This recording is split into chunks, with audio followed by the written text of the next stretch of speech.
বাঙালির পঞ্চব্যঞ্জন চ্যানেলে তোমাদের সবাইকে স্বাগত। আজকে আমরা বানাতে চলেছি এঁচোড়ের কোপ্তা কারি।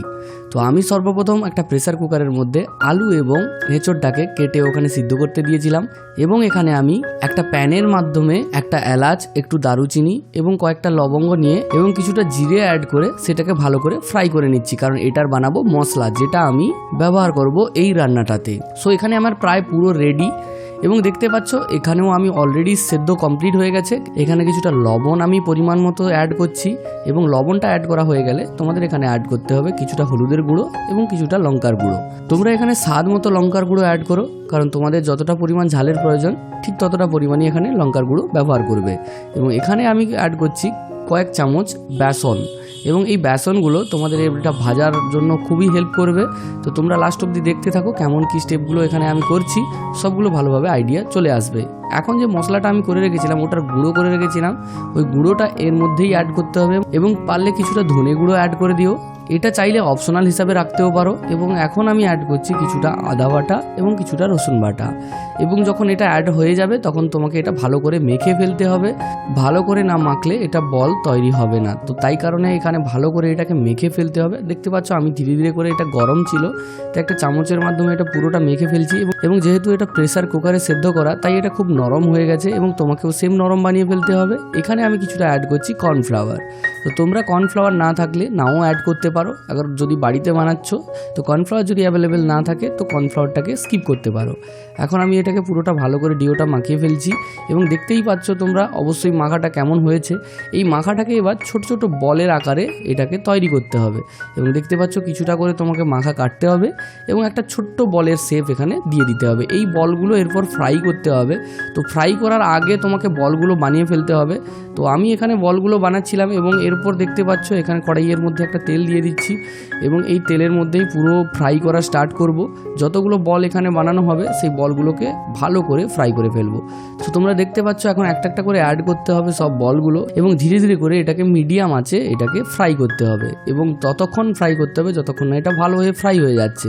সো আমি আজকে ইউজ করছিলাম 500 গ্রামের মতো কাঁঠাল এবং যেটাতে কতটা পরিমাণ এখানে বলগুলো তৈরি হচ্ছে তোমরা দেখলেই বুঝতে পারবে। সবগুলো আমি এরকম ধীরে ধীরে করে ভেজে নিচ্ছি এবং এগুলোকে ধীরে ধীরে নাড়াচাড়াও করতে হবে মাঝে মাঝে, যাতে এটার সব সাইডগুলো ভালো করে ফ্রাই হয়। তো দেখতে পাচ্ছ এখানে কেমন তেল ছাড়ছে। তো তোমরা ধীরে ধীরে করে কিছুক্ষণ অন্তর এটাকে ভালো করে নাড়াচাড়া করে ফেলবে এবং নাড়াচাড়া করতে করতে একটা সময় দেখবে এটা ভালো করে লাল লাল হয়ে ভাজা হয়ে গেছে এবং ভাজাটা এরকম কমপ্লিট হয়ে গেলে তোমরা একটা ছাঁকনির মাধ্যমে এটাকে ছেঁকে নিতে হবে। দেখতেই পাচ্ছ ভাজতে ভাজতে এতটাই সুন্দর লাগছে যে এখন থেকেই এটা খাওয়ার ইচ্ছে চলে এসেছে। তো আমি এটা ধীরে ধীরে করে পুরোটাকে ছেঁকে নিচ্ছি এরকম।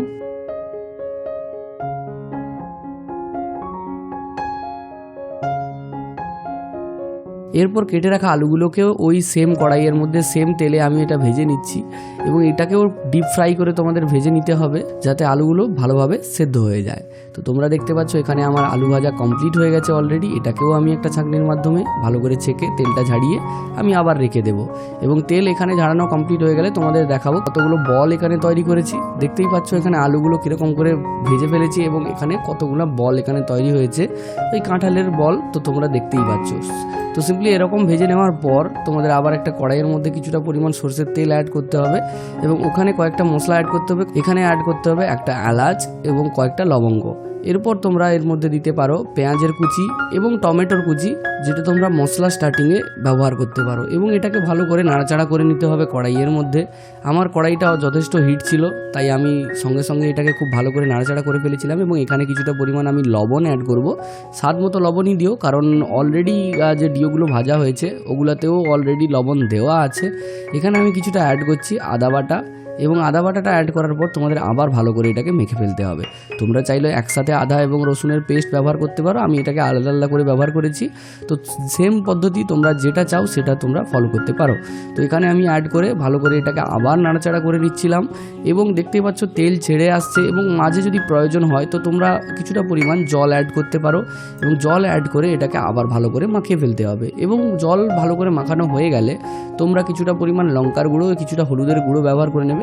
লঙ্কার গুঁড়োটা পুরো স্বাদ মতো মানে যতটা পরিমাণ তোমরা ঝাল চাও ঠিক ততটা পরিমাণই এখানে অ্যাড করো, ওটা পরিমাণ মতো। এরপর যখন ভালো করে মাখানো হয়ে যাবে তখন তোমরা আবারও চাইলে কিছুটা জল এখানে অ্যাড করতে পারো। এবং আমি এখানে ভেজে রাখা যতগুলো আলু ছিল সবগুলোকে অ্যাড করে আবার ভালো করে মাখিয়ে ফেলছি।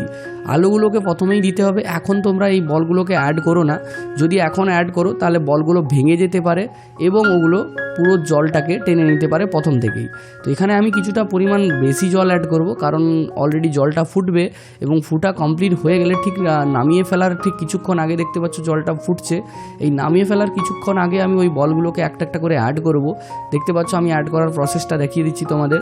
পুরোটা অ্যাড হয়ে গেলে কিছুটা মাখিয়ে আবার কিছুক্ষণ ফুটতে দেব এবং কিছুক্ষণ ফুটে যাওয়ার পরই এটা নামিয়ে ফেলতে হবে। এবং এই বলগুলো এই জলকে অনেকটাই কমিয়ে ফেলবে, কারণ এটা জলটা অনেকটা শুষে নেবে। তো দেখতেই পাচ্ছ আমাদের প্রায় রেডি সার্ভ করার জন্য। এবং দেখতে পাচ্ছ কেমন কালার হয়েছে, কেমন দেখতে হয়েছে। অবশ্যই তোমরাও বাড়িতে বানিয়ে জানিও কেমন খেতে হয়েছে। এই রেসিপিটা তোমাদের সাথে এটা শেয়ার করলাম। চলুন দেখা আছে নতুন কোনো রেসিপির ভিডিওর সাথে, ততক্ষণের জন্য বাই বাই।